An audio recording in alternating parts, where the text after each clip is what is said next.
వ్యక్తి. ఇటు రాజశేఖర రెడ్డి మీద విరుచుకుపడిన చంద్రబాబు నాయుడు మీద మాటల తూటాలు పేల్చిన తనదంటూ ఒక ప్రత్యేకమైన స్టైల్.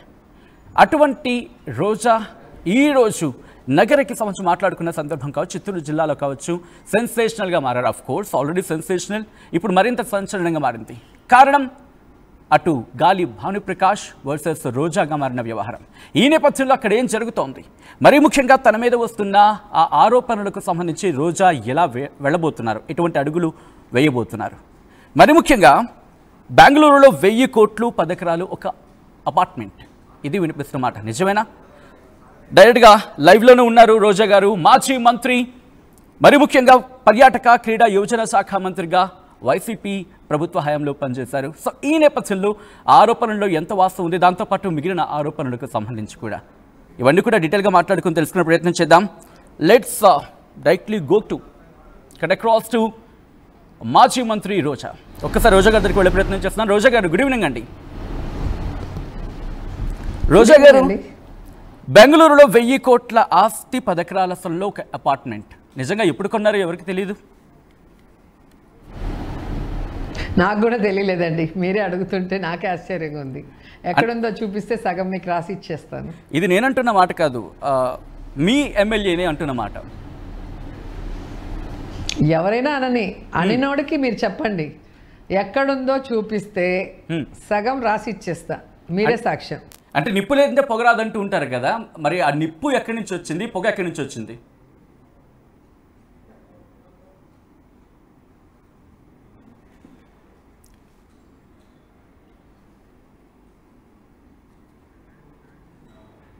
పరిమేసి ఆయన చావు కారణం మేర మీరు చూశారు. అలా ప్రతి ఒక్కరిని కూడా ఇప్పటి వరకు నా వరకు ఎంతమందిని బలి తీసుకున్నారో తెలుగుదేశం పార్టీ వాళ్ళు మీరు గమనిస్తూనే ఉన్నారు, చరిత్ర చెప్తూనే ఉంది. సో దాంట్లో భాగమే ఇది. ఎవరు గట్టిగా వాళ్ళు చేసే తప్పుల్ని నిలదీస్తారో, వాళ్ళు చేసే తప్పుల్ని ప్రశ్నిస్తారో వాళ్ళ మీద ఈ విధంగా ఏదో ఒకటి దుమ్మెత్తిపోయటం, ఏదో ఒకటి ఛానళ్ళు మాకు ఎక్కువ ఉన్నాయి కాబట్టి మేము 100 సార్లు 100 మందితో చెప్పిస్తే అది నిజమైపోతుంది, వాళ్ళు చెడ్డోళ్ళు అయిపోతారని. పడ్డోడు ఎప్పుడు చెడ్డోడు కాదండి. వీళ్ళు నా మీద ఎన్ని చేశారు, ఎన్ని నిందలేశారు, అసెంబ్లీ లోపల బయట ఎంత సైకోలుగా నా మీద కక్ష సాధింపు చర్యలు చేశారో మీరు చూశారు. కానీ భగవంతుడి ఆశీస్సులతో, జగనన్న ఆశీస్సులతో, రాష్ట్ర ప్రజల ఆశీస్సులతో వీటన్నిటిని నేను ఎదుర్కొని ముందుకు వెళ్తూనే ఉన్నా. ఎందుకంటే నేను తప్పు చేయలేదు, తప్పు చేయను కూడా. బట్ ఇక్కడ ఇంకొక మాట, రెంట్ ఉండేదే కాదు, అలాంటిది 1000-3000 తీసుకున్న ఆమె ఈరోజు ఇంత ఆస్తి ఎలా సంపాదించారనేది నేరుగా ఆయనే ప్రశ్నిస్తున్నారు మిమ్మల్ని. ఎక్కడ రెంట్కున్నానంట? అసలు రెంట్ కోసం ఉన్న వ్యక్తి అలాంటిది ఈరోజు 1000-3000 తీసుకొని తన దిన కార్యాచరణ కంటిన్యూ చేసిన ఆమె ఈరోజు. మా అమ్మ ఉద్యోగం చేసేటప్పుడు తిరుపతిలో మేము రెంట్కున్నాం.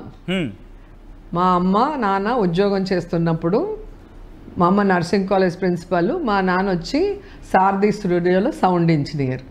సో కంఫర్ట్ లైఫ్ మేము ఉన్నప్పుడు మా అన్న మెడిసిన్ బెంగళూరులో కట్టి జాయిన్ చేశారు. సో అప్పుడు కొంచెం రెంటెడ్లో ఉన్నాం తప్ప 91 నుంచి నేను హీరోయిన్గా ఎన్ని లక్షలు కోట్లు సంపాదించాను.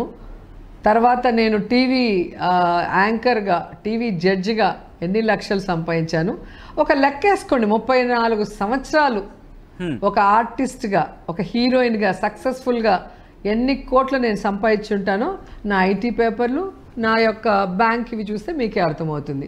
మాకు అప్పుడు ఇల్లు ఉన్నాయా లేవా, మాకు కార్లు ఉన్నాయా లేవా, మేము అప్పుడు నగలు చీరలు కట్టుకున్నామా లేదా, ఇప్పుడే కట్టుకుంటున్నామా అనేది కూడా మీరు చూడొచ్చు. నా ఫొటోసు, నా లైఫ్ మీరు మొత్తం కూడా తెరిచిన పుస్తకమే. అండ్ రెండవది, చెన్నైలో నా ఇల్లు ఎప్పుడు కట్టాను, అప్పటికి నా పెళ్ళి అయిందా లేదా, నేను రాజకీయాల్లోకి వచ్చానా లేదా చూడండి. పెళ్ళికి ముందు చెన్నైలో కట్టాను, ఎమ్మెల్యే కాకముందు హైదరాబాద్లో కట్టాను, అధికారంలోకి రాకముందు నగిరిలో కట్టాను. అన్ని డేట్లతో సహా ఉంటాయి. ఎందుకంటే నా ఇంటికి అందరినీ పిలిచి నేను ఇంట్లో జాయిన్ అయ్యాను, ఇంట్లో పూజలు చేసుకున్నా, అందరికీ బట్టలు భోజనం పెట్టి పంపించా. కాబట్టి ప్రతి ఒక్కరికి నా ఇంటి గృహప్రవేశం డేట్ గుర్తుంటుంది. లేదంటే తెలుసుకోమను, తెలియకుండా తుతు అని చెప్పి నత్తిలాగా నత్తి మాటలు చెప్తే ఎట్లా? రైట్, ఇదంతా ఒక ఎత్తు అయితే కనుక అఫ్ కోర్స్ అంటే రాజకీయంగా అంత సంపాదించారు, ఇంత సంపాదించారు అనేది ఎప్పుడు వినిపించారు పనులు నిజం అవుతుంది అనుకుంటే ఎట్లా? అంటే రాజకీయాల్లో ఉన్నప్పుడు అంత సంపాదించారు ఇంత సంపాదించారు అనేది ఆరోపణలు ప్రత్యారోపణలు వినిపిస్తూ ఉంటాయి. బట్ ఇక్కడి నుంచి కాస్త ముందుకు వెళ్ళే ప్రయత్నం చేసినప్పుడు కాస్త ఆ భాష మాట్లాడిన తీరు ఆ విషయాన్ని అడగాలి. నేను 150 సినిమాలు హీరోయిన్ గా చేశాను. టీవీలో నేను చేసిన ప్రతి show super duper hit.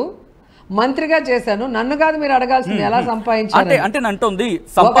Lecturer గా ఉన్న వాళ్ళ నాన్న గుంటూరు నుంచి వచ్చిన వ్యక్తి ఈరోజు ఇన్ని వేల కోట్లకి ఎలా అధిపతి అయ్యాడు, వీళ్ళు ఈరోజు ఎలా ఈ కోట్లన్నీ అనుభవిస్తున్నారో వాళ్ళు చెప్పాలి. రాజకీయాల్లో ఇన్ని కోట్లు ఎలా వాళ్ళకి వచ్చే వాళ్ళు చెప్పాలి. నేను సినిమాలు చేశాను, కోట్లు సంపాదించాను. ఇప్పుడు మళ్ళీ షూటింగ్స్ చేస్తున్నాను. ఏ సినిమాకి ఎన్ని కోట్లు ఇస్తారు, ఏ షోకి ఎన్ని లక్షలు ఇస్తారో రిటర్న్గా ఉంది. నువ్వు చూపించు, నువ్వు ఏం మూటలు మోసినావు, నువ్వు ఏం నీ బుర్రతో బిజినెస్ చేసావు, నీ ఆస్తి ఎక్కడి నుంచి వచ్చింది, మీ అత్తగారింటి నుంచి వచ్చిందా, మీ అమ్మగారింటి నుంచి వచ్చిందా, వాళ్ళకి ఎలా వచ్చిందో చూపించు. నువ్వు చూపించాలి భానుప్రకాష్, నేను కాదు. నాది క్లియర్ కట్గా లెక్కలు ఉన్నాయి.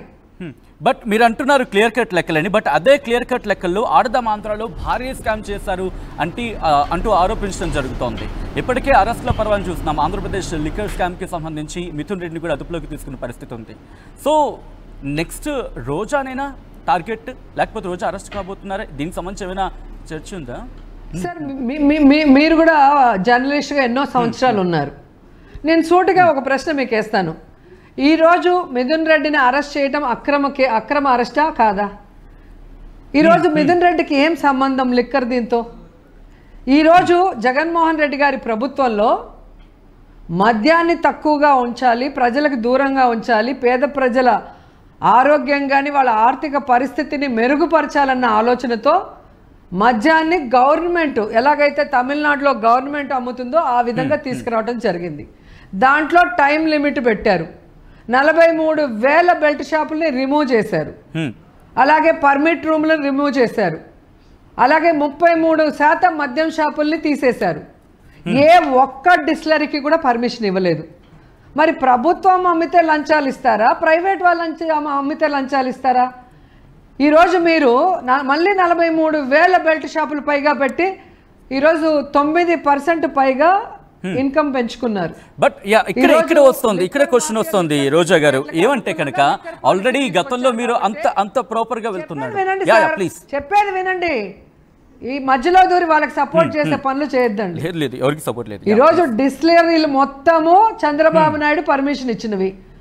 ఆ డిస్టిలరీలకి మంచి చేసే విధంగా, వాళ్ళకి లాభాలు వచ్చే విధంగా, చంద్రబాబు నాయుడుకి కమిషన్లు వచ్చే విధంగా ఈరోజు వాళ్ళు బెల్ట్ షాపులు విచ్చలవిడిగా ఓపెన్ చేయించారు. ఈరోజు వాళ్ళు రేట్లు పెంచుకునేలాగా చేశారు. ఈరోజు మద్యం షాపులు ప్రైవేట్ వాళ్ళకి ఇచ్చారు. వాళ్ళకి లాభాలు పండించేలాగా ప్రభుత్వం దగ్గరుండి, పోలీసు దగ్గరుండి అమ్మిస్తున్నారు. కాబట్టి చంద్రబాబు నాయుడు కూటమి ప్రభుత్వానికి లంచాలు ఇస్తారు. కానీ వేరే జగన్మోహన్ రెడ్డి గారి ప్రభుత్వంలో ప్రభుత్వం అమ్ముతుంది, ఎక్కడ no belt shop, no permit room, మద్యం షాపులు 33% లేకుండా మొత్తం సేల్స్ పడిపోతే ఎవరికి ఇస్తారు లంచం? ఏం కేసు ఇది? స్కామ్ జరిగిందంటే ఈ రోజు జరుగుతోంది చంద్రబాబు నాయుడు ప్రభుత్వంలో. గతంలో చంద్రబాబు నాయుడు ముఖ్యమంత్రిగా ఉన్నప్పుడు జరిగింది స్కాము. జగనన్న గారు ఉన్నప్పుడు స్కామ్ జరగలేదు. కాబట్టి ఒకరిని అరెస్ట్ చేయాలి. ఈ చిత్తూరు జిల్లాలో బలంగా ఉండేది పెద్దిరెడ్డి ఫ్యామిలీ. వాళ్ళని తొక్కేసి, రోజమ్మ నోరు తొక్కేస్తే ఇంకా నాకు జిల్లాలో తిరుగులేదు అనుకుని ఈరోజు అక్రమ కేసులు పెట్టడానికి మీరు మిథునన్నని అరెస్ట్ చేసినారన్న విషయం మొత్తం రాష్ట్రము, చిత్తూరు జిల్లా అందరికీ తెలుసు. ఇక ఆడుదాం ఆంధ్ర విషయానికి వస్తే, ఇదే ఆడుదాం ఆంధ్ర 100 కోట్ల బడ్జెట్తో జరిగితే 100 కోట్ల స్కామ్ ఎలా జరుగుతుంది? రెండోది, మీ అసెంబ్లీలో, మీ శాసన మండలిలో మీ మంత్రులే ఇచ్చారు ఆన్సరు. ఆడుదాం ఆంధ్రాలో ఏదైనా